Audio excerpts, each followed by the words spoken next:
You're watching Every Days and Saturdays, USCC veteran. Let's go, baby.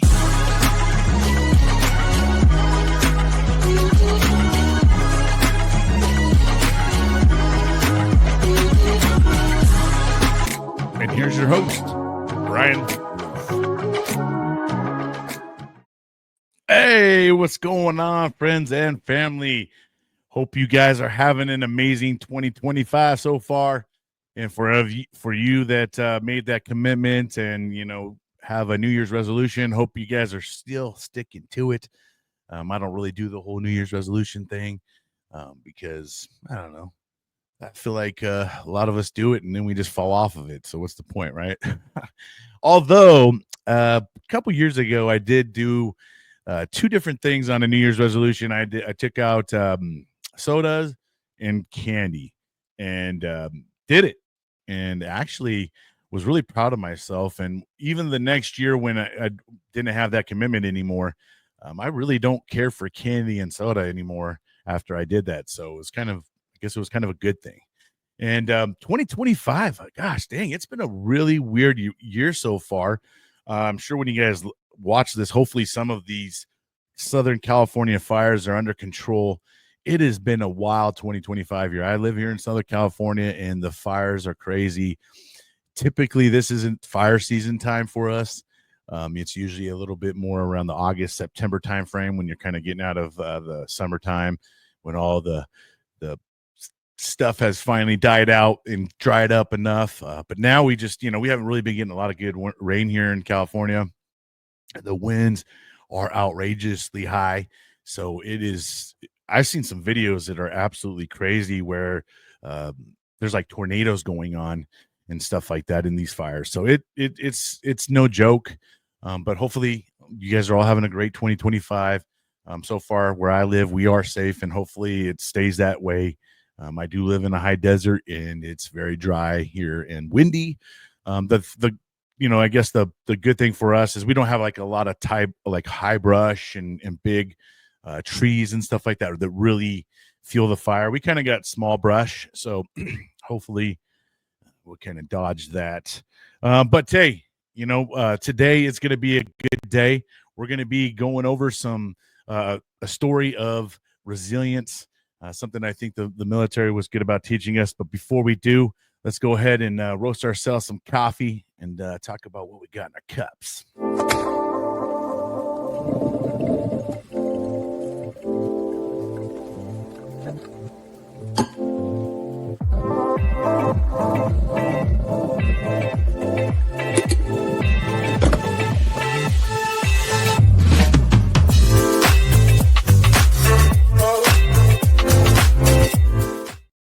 All right, so what do you guys got in your guys' cup today? I'm still rocking the Cash Coffee Mean Gene edition, and just about at the end of it, so I'm going to have to go ahead and get myself some more Cash Coffee. If you guys are looking or want to try some new coffee, go check out Cash Coffee. They're a great company. They got some great flavors. They also have apparel. They also have supplements and things like that, and I believe in them so much that I decided to become an affiliate for Cash Coffee because they are community related. They support their veterans, their first responders. They're just really some great people, and they have really good products, and they pride themselves in, their great coffee and taking care of their people. So go check out some Cash Coffee while you got a chance. All right, today's episode is about resilience. We're going to do a little bit of a 3-part series on this. We're going to do 3 stories of resilience. These are 3 stories that have been on the podcast in the previous, and I just looked back and I thought, man, these 3 individuals define resilience and are absolutely the epitome of it. The first individual I have on that I'm going to talk about, he was on the show twice for season 1 and 2. Interview 21 and 86, and he's an Army veteran, and his story is unbelievable. Shot 10 times while serving in Afghanistan, and that did not stop him. And I had the pleasure of meeting him and hanging out with him 2 times in good old Nebraska at Hero Stock. It was a pleasure hanging out with him. He's a great, humble dude. And man, to say that he's on the rise to success, that's an understatement. He's definitely 2025, I believe, is going to be a very, very good year for him. 2024 was an amazing year for him as well. I can only see that he's just going to keep going up further and further. But without further ado, let's go ahead and check out his story. This is about a 10-minute clip I kind of took from his previous episode. If you guys ever have a chance, go back and check out his episodes. Once again, it was interview 21 and interview 86. The first one is a lot more about kind of his stories and how he was able to bounce back and show his resilience. And then the second episode is more about his success and what he's doing now and all the great things that he's, got to do in the past year since the last time we had him on. But let's go ahead and check out Scotty Hasting. Let me make sure that I got this queued up all right before we do it. So give me one quick second, make sure we got this right. Shoulder. And we don't. So, all right. And here we go with some Scotty Hasting. Our first story of resilience is with Army veteran, Purple Heart recipient, and singer-songwriter Scotty Hasting. He has been on the show twice, interviews 21 and 86.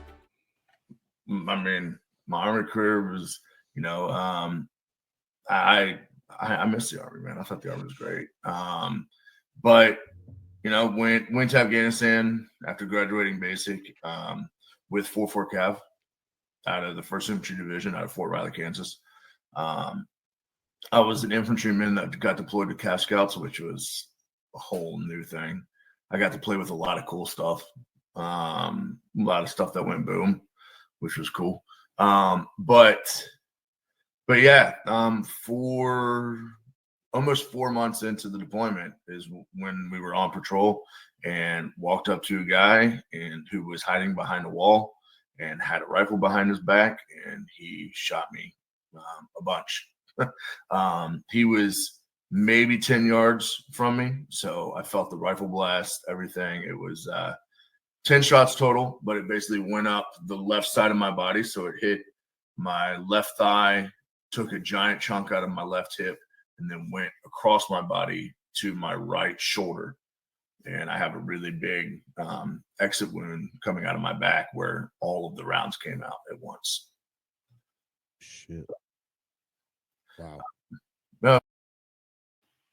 But you're not, man. And so, No. what did it take for you to recover? And, yeah, I mean, I don't think, I'm too hard-headed to give up. I guess that's what it was. But no, I'm still not fully recovered. I still have nerve damage in my right hand and arm, and I still am missing chunks of my body that are in Afghanistan somewhere probably. And my girlfriend always jokes that some dog probably came by, one of those damn Waddy monsters came by and just grabbed it and ate it. But I know, but it's so true though, which is crazy. But yeah, I mean, I feel like every day still, even after that day, that was April 21st, 2011. And I feel like still to this day, I'm still working to, get better. Not only physically, but also, mentally. And a lot of it is mental now. I did a lot of fighting at Walter Reed. With learning how to walk again and learning how to use my left hand instead of my right hand, because I was right-handed and now I have to use my left hand. And then just learning how to be able to lift my shoulder up to here. That wasn't something I could do. And learning how to operate with my fingers the way that they are, that I can't straighten them all the way and I have limited movement and I can't feel what I'm touching, things like that. Just learning how to live everyday life like that, is a fight and a struggle. And there's still things where I'm like, oh man, I didn't even think about not being able to do that. And then kind of trying to find a way to adapt to it and, making it a new way of doing it if I have to. But yeah, I feel like, every day every day just comes with a little bit of challenge, no matter what I'm doing. You know, I've become really good at adapting to situations, and you know, having to do things a little bit differently, but still getting the job done. Which, yeah, is kind of like the motto of my life. Adapt and overcome. Yeah. Absolutely.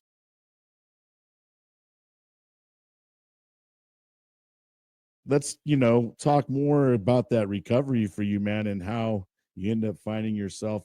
I know that you did get into archery as Yeah, well. And yeah, that was kind of a big healing thing for you, I believe, very true. a Yeah, stepping stone. So let's kind of talk more yeah. about that. Yeah, so I did get into archery. It was when I got injured, the Army was really pushing for adaptive sports. And growing up playing sports, and before I joined the military, I was actually playing for a semi-pro baseball organization. And I grew up playing sports. That's where my love was. That's where my passion was sports. And they brought this idea of adaptive sports to me, and I said, absolutely, let's do it. They gave me a list of different things that I could do, and a lot of things were fun and a good time. Like sitting volleyball is a great time, stuff like that. Wheelchair basketball, anything that has to do with wheelchairs in my hand is sketchy. So I've got my hand stuck in a spike in one of the spokes once, and I was like, never again. Like I almost lost a damn finger, never getting in a damn wheelchair again.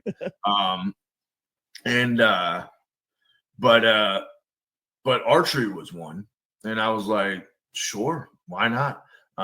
Went out and tried archery for the first time. I'm naturally right-handed, so I said, well, I'm right-handed. The guy asked me what hand I am. I said, I'm right-handed. So I went to shoot right-handed, and because I can't feel this hand, I couldn't feel that my finger was on the trigger. So I shot like 3 arrows into the ceiling, and then the guy who was running it was like, you need to stop. Like you're a liability at this point. Like, stop it.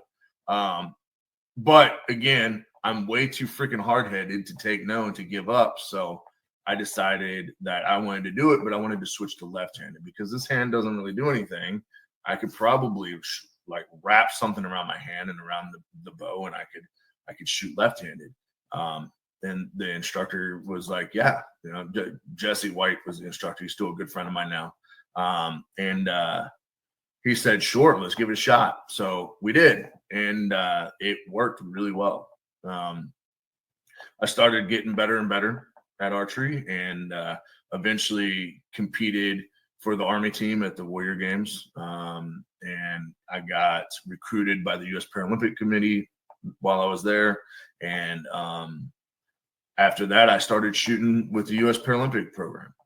Started traveling all over the country and shooting, and got better and better, and won more tournaments and made money doing it. And I did that up until COVID, hit. And then when COVID hit,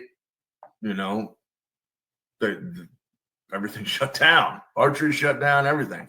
The thing that I loved about archery was that for those 7 seconds that I was at full draw, getting ready to fire the shot, nothing else in the world mattered. All the depression, all the PTSD, all the crap that I deal with on a daily basis was gone. I found an escape in archery. When COVID hit, that escape was gone, right? It was just the quiet that I was surrounded by. And it was, and being surrounded by the quiet and by yourself is terrible as a veteran, because that's when the demon's not the loudest. When it's the quietest around you, that's when up here is the loudest. And I needed something to get out of my mind, to get out of my head. And I luckily had a guitar sitting in the corner of my room. Just a couple. So I had this guitar sitting in the corner of my room. This is a Sandner guitar. It was sent to me while I was at Walter Reed because I was like, I want to learn how to play guitar. Something I've always wanted to do. And when I got it, while I was at Walter Reed, I was too hurt in my hand. Physically, I wasn't there. I wasn't there to be able to think that I could even do it. There was too much self-doubt at that time, to be able to even fathom the fact that I'd be able to play guitar. So I pushed it off and I pushed it away, and I had this thing sitting in the corner of my room for forever, ever since that moment. Ever since I got it while I was at Walter Reed. And I decided one day while I was, battling my demons that I was gonna learn how to play that guitar. So I jumped on YouTube and I deep dove into learning how to play.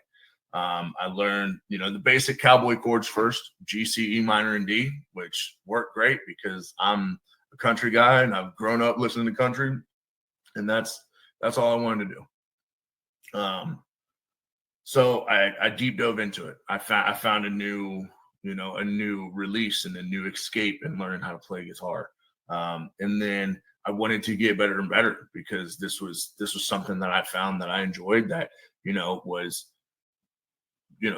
challenging and something that would get me out of my own head. So I learned how to use a capo, and I learned how other new chords and all these other different chords and different strumming patterns and stuff like that. And then I started learning how to play songs that I grew up listening to because I already knew how they were supposed to sound. And it took a while to get some of them to sound the way they were supposed to sound, but I got there eventually. I did listen to some of those on YouTube, by the way.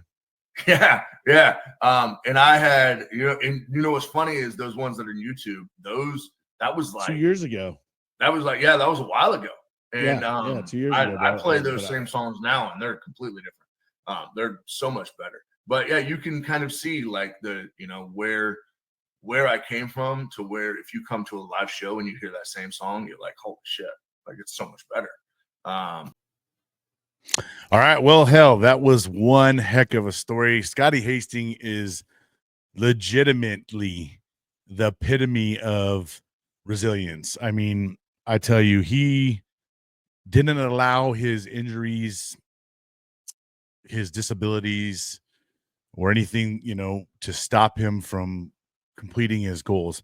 And that's what you're going to see in a lot of these other two stories that I'm going to share with you guys, is the same kind of situation where these individuals, lost part of their bodies, but that didn't stop them from completing or continuing to push into their dreams and to, learn how to do other things, and to not only just learn how to do those things, but be masters at them. But Scotty Hasting has done some really amazing things. I got to say 2024 was a great year for him. He released a song with Dolly Parton and Lee Brice. He made a trip out to Florence, Italy, to go to, see D-Day and all that stuff like that. The 80th anniversary, actually talked to, individuals that were there on that day. He's done so many great things. Was at a country music award and received a placard from Bourbon. It's just, man, I can go on and on and on. I'm excited to see what 2025 is going to bring for him. But I do have a song here for him. Let me go ahead and get this song queued up for him, because he's come so far with his music, and he's just putting out some absolutely amazing music. And I'm just so proud of Scotty. I can't tell you. And I got the pleasure to hang out with him, in Nebraska, and get to know him a little bit more on a personal level. And gosh damn, dude, this is just a super humble guy. I'm going to go ahead and play this song. This is a one of my favorite songs by him right now. Getting it queued up for you guys, letting it run through its little ads and all that good stuff. And then we'll get you guys set up so you guys can hear this amazing song. All right, here is the song by Scotty. Let me make sure I can. Boom. All right, so let's go ahead and share this with you guys. All right, here's Scotty with I'm America.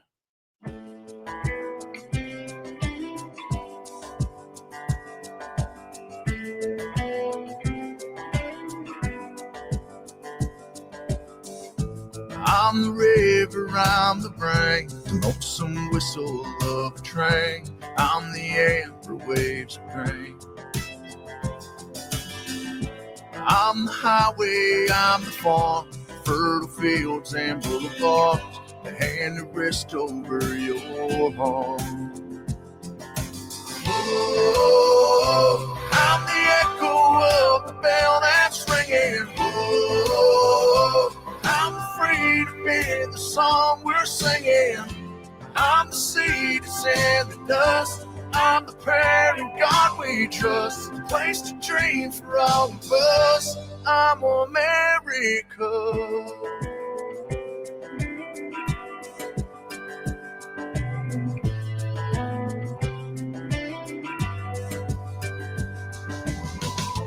I'm the music to the dance, the open window to a chance, the place where courage takes a stand.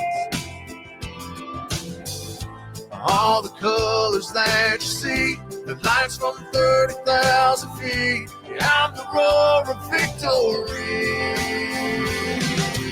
Oh, I'm the echo of the bell that's ringing. Oh, I'm the freedom in the song we're singing. I'm the seed that's in the dust. I'm the prayer in God we trust. Place to dream for all of us.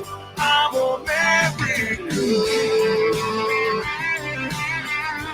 I'm America.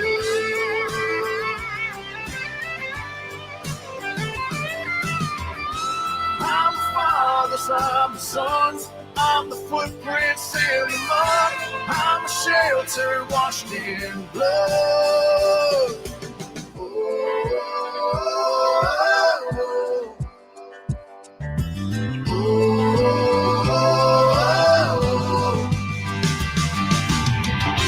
I'm the seed that's in the dust. I'm the prayer in God we trust. Place to dream for all of us. I'm America. I'm America. I'm America. I'm America.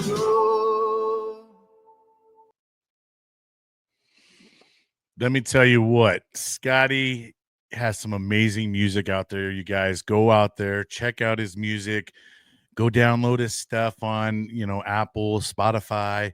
A lot of these things don't really cost anything. Just go out there and support him. Go subscribe to his YouTube channels and all those kind of things. It really will help him become that amazing superstar that he already is. But let's get behind him. Let's help him out. Let's thrust him up. Listening to some of these stories that I've gone through with a lot of these guys and girls that completely just define what resilience is. I think there's a lot of us out there that lose that ability to adapt and overcome when we get out of the military and then we go back home. It's like we almost we disassociate ourselves so much that we actually forget some of the training that helped us get through some of the rough and hard times that we were able to get ourselves out of.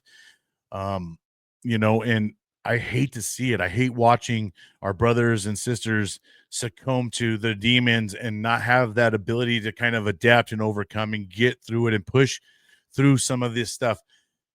The things that we go through at home are a lot more on the psychological, versus more on the physical side. A lot of it is stuff that is affecting us psychologically.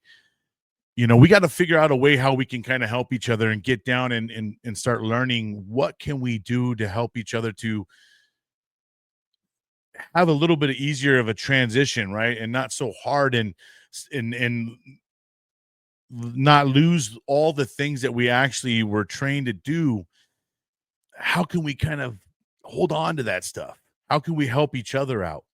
I know one way is at least talking about the things that you're going through or the things that you're experiencing, or maybe just how you're feeling, even maybe just diarying things sometimes. And then at some point in time when you feel comfortable, you can kind of share that with others.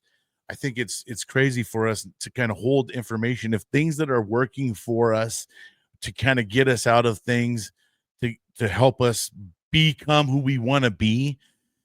Let's start identifying how can we get there. And that's why I'm trying to exemplify or put some emphasis on some of these stories of resilience, to show you guys that there's people out there that have went through some absolutely horrific things. Their bodies are not the exact same that they used to be. There's just so many, ailments and psychological things that these men and women have to go through, but they're still out there, not letting that stop them from accomplishing their dreams or learning new things that, maybe they always had an interest in, but they just never really had the time. And now they're actually dedicating their time. Scotty Hasting has definitely just devoted his life into music. I remember watching him before he started, he got signed and all that stuff. He was doing Facebook lives, TikTok lives, all those things, just sitting there singing, going to little coffee shops and playing in front of small, little audiences. But he just had the grind, and for him, I think he just looked at it as practice, and it really has been paying off for him. And he's definitely shows that you be consistent and you keep doing it and you keep pushing yourself through things, even when it gets hard or when you feel how you have that doubt in yourself. Keep pushing, keep going. These men and women that have these stories out there, they don't stop. And you will see that through their stories, that they just don't stop and they continue to push because they want to still do good things. In the military, we've definitely learned how to embrace the suck. So, there's a part of that we got to learn how to do that outside. And when we go home, we got to remember how to embrace that suck so we can get ourselves up and out of it as well. But while you're in it, embrace it. So that way you can also be humbled and you can also teach others what it took you to get yourself, up and out of there. So I'm going to continue to just keep doing what I'm doing on this podcast, showing all these great stories of men and women out there who are exemplifying resilience. They're not giving up. They're not stopping, and they're continuing to do great things for our community. We got to help each other out. At the end of the day, that's all we really have. We were one of the best fighting forces on the battlefield. We got to be able to be one of the best fighting forces out of there as well and back into our communities. Let's take some of the great things that made us be one of the greatest forces in the world, and let's go ahead and show that into our communities as well. But hey, that's going to wrap it up for this episode of Resilience. We still have 2 more episodes of these. We're going to do a 3-part segment for this. And so we're going to do 2 more stories. And let me tell you guys are going to love these stories because they just show you what it's like to adapt and overcome, to be honest with you. And a lot of them are very, transparent with, how it took them to get there and all that stuff as well. So really go back if you can, watch some of these episodes that I'm talking about, and you'll get that full story from kind of the start to finish of, where they were when they started with their injury and what kind of got them to get out of their, rehabilitate themselves and get into, doing what they love. All right. So anyways, I hope you guys are having an amazing day out there. And for all you guys out there, I hope you're having a happy new year. Stay on top of it. We got shirts now, guys. Check the shirts out. It is the new logo for season 3. If you like to get yourself a shirt, go ahead and shoot me an email. Every day is a Saturday, 365@yahoo.com. As well, if you guys would like to shoot me a message just to say hello, or maybe there's a subject that you would like me to talk on the Coffee Talk, please submit it. Give me an email. or maybe there's something out there that you would like me to share. I would like to have a little bit of a like a story time part in some of these shows where I share other stories, maybe from some of the listeners who maybe don't have the courage to come on and tell their stories in person, but they wouldn't mind writing it and sharing it there. So like I said, if you guys want to share your stories, hit me up again. Once again, every day is a Saturday, 365 at yahoo.com. Also, I'm still updating the website. All the current episodes and interviews are getting uploaded there. So if you want, go to edasusmcvet.com and check it out. And also, if any of you out there are struggling and you need some help and you don't want to reach out to anybody you know, there's the Crisis Lifeline. You can call it. It's 988, and you press 1 if you're a veteran. And hopefully they'll put you in touch with someone who you can kind of share what you're going through and keep it discreet. And maybe they can help you out and point you in the right direction to help you with whatever you may be going through. But also, you guys don't, once again, my email is here for all of you. Please feel free to hit me up. And like I said, if you just want to say hello, hey man, I've been listening to this show. I love your show. Keep it going, please.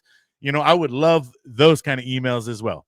It just keeps me encouraged and keeps me going. But anyhow, let's go ahead and cut it here. Hope you guys have an amazing day. Don't let the day kick your ass. Make sure you're out there kicking it. Until next time, we'll see you guys. Thank you for watching. Please like and subscribe.